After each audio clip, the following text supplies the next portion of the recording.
How to add photos in different shapes to Instagram story. Hey everybody, welcome back to our YouTube channel. Without any further delay, let us jump right into the process.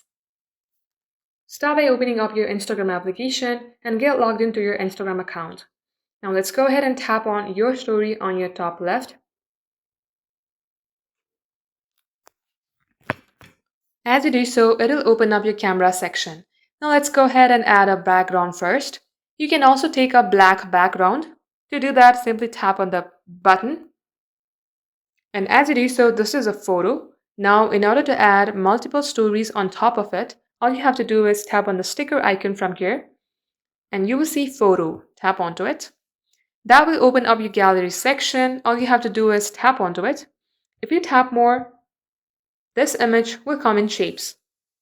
Now let's go ahead and add more photos.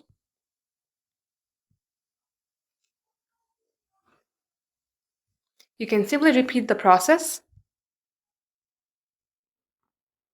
And once you're satisfied, tap on your story. Just like so, this is how you can do it. Thank you for watching the video till the very end. If it had helped you in any ways, then do like and subscribe.